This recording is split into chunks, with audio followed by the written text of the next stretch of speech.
We did it. Here we are, baby. Yes, Tino Tonight. We actually have people here in the audience, please.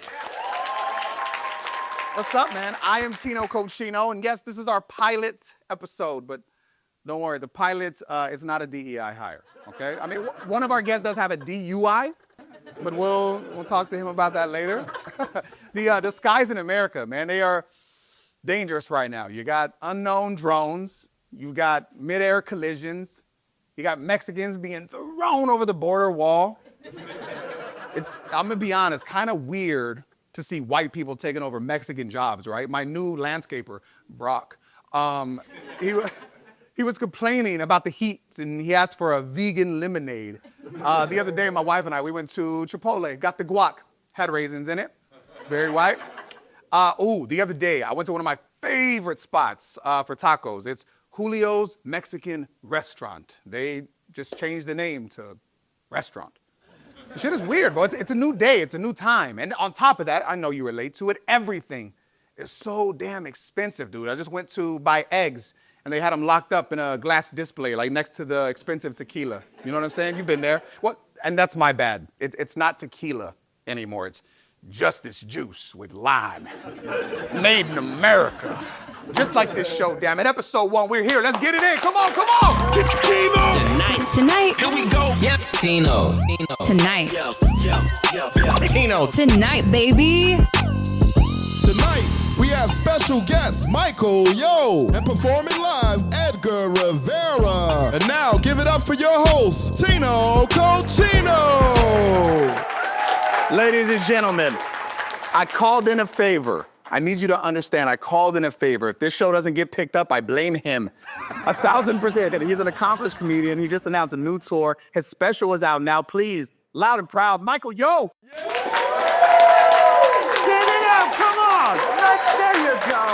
We did it. Clap for me, baby. Guys, the entire budget went to getting him here. He has 2 minutes, so let's hurry up. Yes, Rapid fire. Let's Bro, go. Before we talk anything, just how is life? How are you?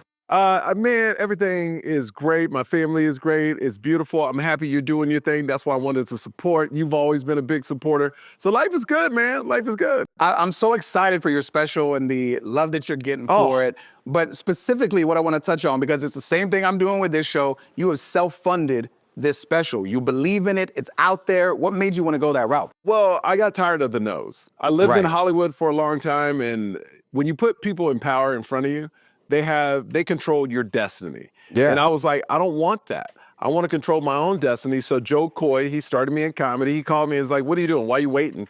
Fund your own thing. So my last special, I never thought I funded that. It blew me up. And this last one I just came out with a couple weeks ago, Snack Daddy, I funded that. And I just want to own everything now.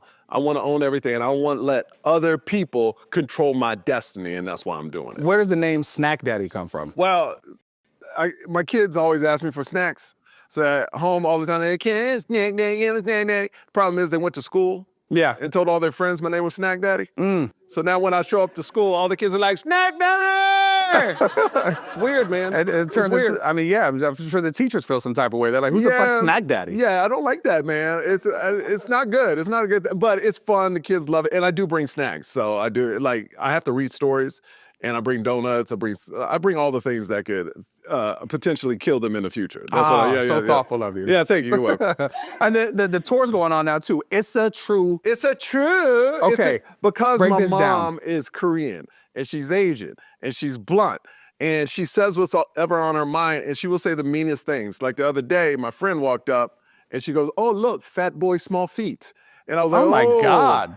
But she goes, "What? It's so true," and it was true. I mean, he was fat with small feet, but it's okay. It's okay. As an adult, I feel like you're probably more understanding to her honesty. But as a kid, was that something kind of hard to tackle? Yeah. You know, as a kid with an Asian mom like that, it's ruthless, man. Like they tell you all your flaws, and they still do. It's like that in Mexican family too. Is it really? I was always named Panzón. I was a little chubby kid. So I was like a little fat kid. Oh, and you're supposed to just take that and go with it. And that's why to this day I body dysmorphia. I look in the mirror and I'm like, God, I'm so fat. So now that you're on Ozempic, what is that? The show is funded by What does she call Ozempic. you now? What does she call you now when you're thin? Nothing. Okay. I barely get a call, but you know. Oh, yeah. My mom calls me all the time, though. She was at the special. Oh, yeah, she loves to call and ask for money. My mom will call. She's like, "Can I have some money?" I was like, "Oh, sure, mom, whatever." You posted a clip that's gaining like super views, and I thought it was so dope. But it's a cool perspective. See, my wife and I are team no kids, so Yeah. But for you posted this video basically talking about becoming a girl dad is next level. When my son was born and the doctor handed me my son, it's crazy as a father because I knew I would die for him, right? And I don't even know this dude. He could be a terrible human being, but I would die for him, you know? But when they handed me my daughter, oh, it was different. I was like, oh, okay. I would kill for you. There's something about a girl that you feel like you got to protect her all your life. With your son, you're like, all right, go ahead. You'll figure it out. 18, you'll figure it out, go. But a daughter, I know, man, if some dude ever mess with her, oh, he getting it. Yeah. I'm the dude at the door with a shotgun saying, hey, you better have it back by like 9:30. We talked about this on the radio show today. I'm curious to get your take on it. Basically, there's a mom that she was questioning her parenting because she's pushing her daughter to fight. But the reason is her daughter keeps getting bullied. And so she's like, look, don't, let her do that to you. You got to stick up for yourself. You got to fight back. But she's also questioning because she's like, if she fights back, she's going to get expelled. It's going to be a whole thing. I mean, if your daughter was in that situation getting bullied, how do you handle it? Well, I'm a bitch myself. I don't like fighting, you know what I mean? So I don't like confrontation. I'm a big dude. I used to be a bouncer. So Were you really? Yes. In Miami, or where were you at? I was 260 pounds at one time. Were you? I played college football. It was a whole thing. I was outside linebacker, but that's another thing. So when I got out of college, I was a bouncer. So I would like rough up people. And then once I got older, man, once you have kids, I don't know what'll happen to me if somebody punched me right now. I'll probably evaporate. It's just I was punched one time Yeah. in the 4th grade by Juan Brasino. They lured me into the restroom and I didn't know what was happening. Oh. And when I walked in, one kid put me in a headlock and then Juan punched me in the stomach. Oh. And I fell to my knees and he was like, don't talk to Courtney. And I was like, I don't like Courtney. And it stuck with me my entire life. I've had one fight. It was with a dude named Matama Drake. Now, if you think about what he looks like, he looks exactly like a Matama Drake. Like so black, he's purple. I mean, this dude, and in the fight I was beating him in basketball, and he hit me. He like bumped into me. I go, what's up? And I go, what's up? And I punched him. And then he goes, and? I was like, oh, we good. And that was it. That was it. That was it. That's all. That was the fight. What do you think about, how old's your daughter now? She's 5. Okay, so what's your take on cell phone usage and social media? At what age are you gonna be cool with your kids on there? I'm gonna tell you something. I got chased by an 80-year-old man when I had my son, and he was like a year and a half old, and he was on my wife's phone. And the old guy was like, you see, that's the problem with you parents. It's like, look, you didn't have phones or TVs back when you were a kid. If you did, you would use them. So I hate all the criticism by older people. You got to use what you got, and you got to learn how to control it. And I hate the outside noise. Do you. If you got kids, do you. And everybody just wants their kids to be the best, right? Yeah. So you handle it. I'm not going to be in your home telling you how to do it, and you don't be in my home telling me how to do it. There it is. There it is. Bro, everyone's talking Luka, LeBron, this Laker vibe. It's a new energy. Yeah. I don't want to misquote. LeBron just gave Luka some advice I thought was really dope. He said, Luka, be your fucking self. Don't fit in, fit the fuck out. And I thought that was really cool. What is some of the best advice that you've been given from anybody? It could be professional, personal, but what's something that even to this day, it stuck with you? Don't talk about it, be about it. That was from my dad. My dad, I used to always tell my dad what I was gonna do, and telling a black father you're gonna do something is like, they don't even hear that, like, do it. I was like, Dad, I'm gonna do this. And he's like, well, you ain't doing it yet, so you let me know when you do it. So it's type of vibe where that, and I learned this through just being in the industry of Hollywood and just being in real life. People, this is the biggest take that I've learned. People will lie to your face. Yeah. Lie to your face, pretend they're your friend, get what they want, and then bounce. So don't trust everybody. Be smarter about things. But I've been in positions where I'm told I got a job, and then they give it to somebody else. I've been told I got this, and then given to somebody else. I don't want to be a downer, but people lie to your face. Yes. So don't trust them. Don't trust them. I want to give you props because you've been a man of your word. I told you about my concept for this, and without hesitation, you're like, I'll be there. And in my head, I was like, Oh, okay, good. we'll see. And then you literally hit me. And he even offered to pay. And I was like, no, man. This is my thing. Yes, Michael promised to show up, and he did, and he paid for it. And I can't even believe that you did that, man. You're a man of your word. Yeah, man. I appreciate you for that. That's right. That's right. And you brought me to this beautiful studio, even though I feel it's so hot. I feel like a slave in a plantation. But It is pretty damn hot in here, bro. I'm not gonna lie to you. But it's all good. Before we started, this is just full transparency. I couldn't afford to hire a makeup artist. So I had to pay for all this other shit. And so they told me, you look a little flush. So if I look a little red, just fix the hue on your TV. it's all right, man. Thank you, Hey, brother. thank you it's so nothing much. but love. I appreciate you. I Clap appreciate it up. you. Michael, yo. Thank you so much. Thank you so much. All right, let's do it. Ladies and gentlemen, tonight's set, this guy is funny as hell. And if you don't laugh, I will regret booking him immediately. He's got a special streaming now on Prime Video. It's called Inbelievable. Please let him hear you now. Clap it up. Edgar Rivera! What's up, everybody, man? Keep it going for Tino Cochino, yo. Come on. Yo, that's Tino Tonight. I'm the first Puerto Rican in Tino Tonight because this is the first episode. That's the only reason. I'm happy. My mom is in heaven right now. Like, mira, my song is in Tino Tonight. She's telling everybody, my son made it in Tino Tonight. Because my mom, let me tell you, I've been doing comedy 20 years, and my mom never really saw this, man. When she was alive, she would call me every single day. Same question. Papi, when are you going to get a real job? I'm like, Mom, I have a real job. I'm a comedian. I make people laugh. I'm going to be famous. Ay, bendito, papi.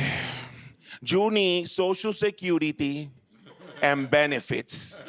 Because that's all Latino parents care about. Social Security and benefits. And then she hit me with this one. She goes, what happens the day you are not funny? And I'm not gonna lie to you, man. I was a little high when I heard that the first time. And I was like, could that really happen? Can that really happen? Can you imagine it was to happen right now? Like, I'd be like, oh my God, mommy was right. Old school Latino parents, man. 32 years in this country, no English. En esta casa se habla español. Español, yo. And that's why, look, my father, I named my special out on Amazon Prime right now. I named it Inbelievable. And that's the way my Puerto Rican father says unbelievable. Inbelievable. And I'm like, just like how hot it is in the studio right now. Unbelievable. It's just like I just found out that if you don't have sex 2 times a week, you could die of a heart attack. I'm calling my girl right now. Unbelievable, baby. We got to get it together. You get it? It's bigger than unbelievable. Unbelievable, man. I love him. I'm becoming my dad, though. I feel like the older I get, I'm 48. Yeah. Yeah, thank you. It was so weird that just one guy yelled out. It wasn't even a girl. I was waiting for a girl to no. I go, yep, right, yeah, good. 48, look, 48. I am a grandfather. Yeah, yo, look how grandpas look nowadays. Look at this, man. I'm a grandfather that listens to Bad Bunny. And I feel like the older I get, I'm like becoming my dad. Everything annoys me. Everything annoys me. And it was funny because I flew into Phoenix today to tape this, and I got an Uber from the airport to come here, and we got stuck in a red light two times. The light changed twice, and the guy was like, this traffic is killing me. I was like, what? That's not traffic, bro. That was just you were slow about it. Jesus. I live in LA, man. I live in LA. LA is the city of traffic, people. Traffic that just comes out of nowhere. You ever be driving, like you're driving, you're smoking a little something, you know? Your favorite song is playing, Titi me pregunto si tengo mucha novia. Right? You're looking out the window like, look at these mountains. Look how nice they look. And then out of nowhere, see your red lights and you brake and you scream a little. That ever happened? No, I'm the only one? Really? All of you looking at me like I'm the only one? Dude, last week I was driving and that happened to me, man. I see a red light and I screamed and I tried to hold it back and I think I made it worse. This is what it sounded like. It went, ah! I don't know what the hell it sounded like. Like I scared the shit out of myself. I thought I was driving Uber. I was like, somebody's back there? And then suddenly the beautiful day just becomes bumper to bumper traffic. And I don't know about you, I'm a Latino. I don't know. The longer I'm in traffic, the more I exaggerate about what the traffic might be. Am I the only one? 5 minutes go by, it's gotta be a fire. Another 5 minutes, it's gotta be an accident. Another 5 minutes, an earthquake. Do you feel the car move? Right? And then another 5 minutes, it's gotta be a police pursuit. I mean, I don't know, anything. I make up anything, bro. And I make up a lot of shit. And then when you finally get there, what is it half the time? Nothing. Thank you to that one person that said it in the back. That just got me mad right now. That got me unbelievably mad. I was like, yes. That's like my biggest pet peeve, yo. Because you know what I found out what the traffic is? People looking for traffic. That's the traffic, yo. The next time you're in traffic, when it opens up, look at the people around you. Everyone is doing the same thing. Everyone's like, what happened to the traffic? It just finished right there. Because I don't know, man. I'm going to be honest with you people. If I'm in traffic for more than 20 minutes, when I get there, I want to see a dead body wrapped in a white blanket, y'all. Like, I feel like that's worth 20 minutes of my life, like a bloody dead body, so I could put it on Instagram. That's the traffic right there. # dead. But I am happy to be here on my boy Tino's first episode of Tino Tonight. I'm excited. I don't know why he picked me. Yeah, you guys could have laughed at that, but no, didn't. That was a weird moment. You all said, I don't know either. I don't know. Because I like Tino. I like Tino. Tino has like 1 million tattoos, yo. 1 million tattoos. If you know Tino, I mean, not like I seen him without clothes. Listen, I'll take that back. But I saw him in shorts this morning, and I counted like 42 tattoos just on one leg alone, yo. And I was like, Tino, do you have any tattoos that you regret? He says, absolutely not. Best one he loves is his wife's name right here. He has his wife's name right here. I got to give a shout out to that one. He has his wife's name right here. It's really, really tiny. That's the smallest one he got. I don't know why.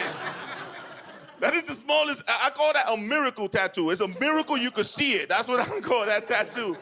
So he said he had no regrets. And I was like, that's weird because I have a regret when it comes to tattoos, people. I have one. Look, I'm going to show it to you guys. You ready? Look. And everybody at home, everybody in the studio is looking at it. It looks weird, right? You guys know what it is? Huh?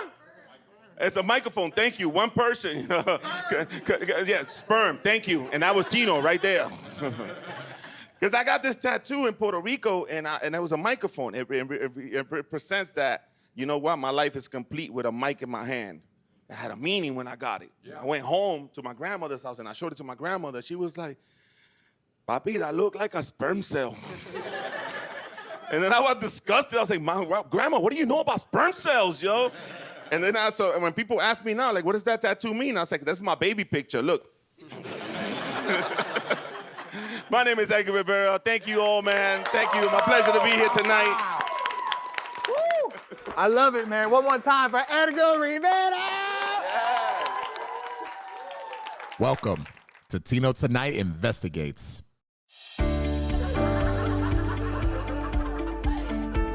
Tonight, we're looking into the story of Mateo Beltran, a toddler gone viral for his epic throwdown with his mother. But I have to yell at you guys.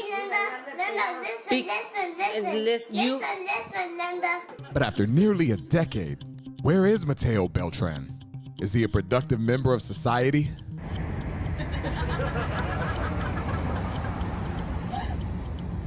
Tino Tonight investigates. Sadly, when we approached Mateo for an interview, Linda didn't listen. Mateo, please, just a few words. Just a few words. We want to know how you been. Are you okay? Tonight. We're here, baby. All right, so this first guy is a comedian, okay? He's a show producer for We Major Presents. He hosts the biggest open mic night in Arizona every Wednesday night. I've been there. I love it. You should check it out, too. Stir Crazy Comedy Club in Glendale. Show some love. Lamar Mitchell J.R. My boy. There he is. I'm good, man. Happy to have you here. Coming up next, man, he has currently got a documentary called Exit Strategy. You can stream it right now on his website, GeneMooreComedy.com. Gene Moore's in the building! Come on, Gene! Saddle up, big boy. Lastly, he said, do you say daddy? Yes, daddy. My wife is gonna kill me. Dude, the king of underground comedy when it comes to Arizona. That's just a nice way of saying nobody really knows who he is. Jorge Ruiz!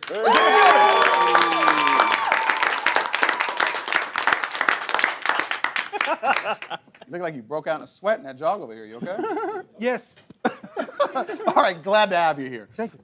Look, I want to kick things off talking about Kanye. Yay. Now, we've seen the tweets or the X's. I don't know what you call them on X anymore, but he's since deactivated it, right? But we saw him at the Grammys. There's just a lot going on with Ye. I want to start with Lamar for the simple fact that you're from Chicago, so I feel like you probably have a soft spot for Yeezy. I do. Yeezy is tripping. If anybody's been following Yeezy, the dude is tripping. I mean, like, he just announced that he made another billion dollars. I think 2. Yeah, $2 billion, and he's going around acting like he putting his money in black banks. Like, dude, come on now. Yeah, we know who's running the banks. Exactly. Like, this dude is on course to lose another $1 billion. It's wild. Gene, thoughts? You know what, Kanye? I don't get Kanye West. I don't like what he did to fashion. And you know what? What I see in 2025? Murder. Either he's gonna kill somebody or they gonna kill him. They, what you mean by they? Bitch, you know the gays we took over they. That's our pronoun. That's our word now. If it's not us gonna kill him, it's gonna be the Illuminati. He's crazy. This went from Kanye to Kanye really quick. Jorge, thoughts? Well, first of all, Gene Moore, we need Gene less right now. Thank you. Okay? Calm down. And Kanye is never gonna go broke. You know what I mean? Because people like Lamar are always. Well, hold on, he just said they, and now you're saying people. Yeah. It's Black History Month. Like I was saying, people like Lamar are always gonna buy Yeezys. He's got 35 pair of Yeezys, 2 pairs of socks. The priorities are wrong over here. Would you like to rebuttal? I got on socks, sir. DEI is definitely a topic that everybody's talking about. And I'll be honest, in my notes, I was supposed to go to Lamar first, but I feel like that'd be racist. Thank you. Appreciate it. So let's talk to Gene. Gene, what are your thoughts? DEI. DEI, I think this is a good program. I think it helps people with disabilities get into the job place. I think it helps women. They can have a room where they can breastfeed. Because the last thing Gene Moore wants to do when he's eating his Egg McMuffin at work is look at somebody's titties. So I like DEI. God forbid we see some titties, Gene. I know, it's Yuck. too much. It's too much. Okay, Lamar. One thing that I want to get straight, black people are not the direct people to benefit from DEI. It's white women, Karens. Like these, right? These women are walking into the manager's office for their interview and then asking to be the manager. Like, this is crazy. We have a bad marketing department and we named it DEI. You know, just call it D. The gay man wants to call it D. I love the D. That's all you need is the D, honey. Mickey D's, Big D's, but not double D's. That's what I'm saying. Stupid. Jorge. Well, first of all, where are you working? I need titties and McMuffins. And second of all, we all do DEI daily around here. You guys might not think it, but we do it. Mexicans do it all the time. How so? I go to a Mexican restaurant, or just a restaurant. Oh yeah, they changed the name, Julio's.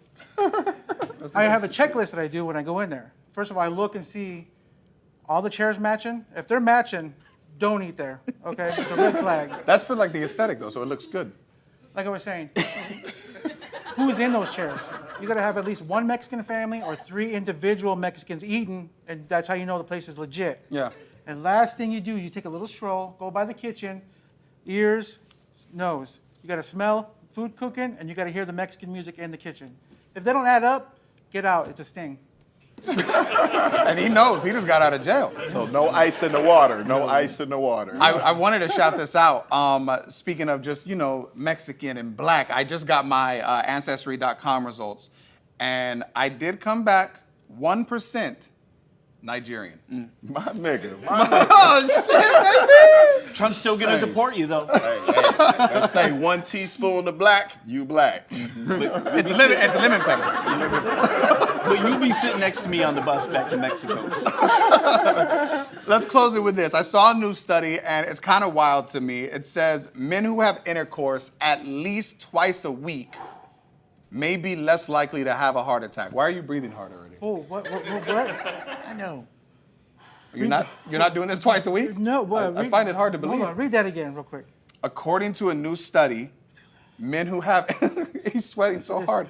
Men who have intercourse at least twice a week may be less likely to have a heart attack. As a gay man, are you this active? Yeah. I mean, I get sex all the time. You can tell. That's why I'm always happy. That's why they call us gay, because we're happy. We're not worried about nobody. We're living stress-free. I'm good. I'm Four times a week. I mean, is that what you're That's Lamar? a bad week. But 4 times a week, probably not no more. But I try to keep myself healthy by having sex, because the black community, we got heart disease, hypertension, so at least 3 times a week. 1 time by myself. That should count, right? I think so. It counts for this guy over here.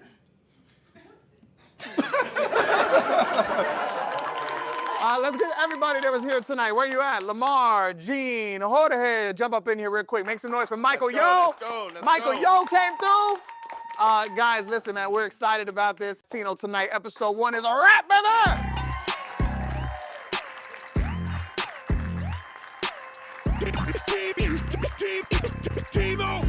Tonight.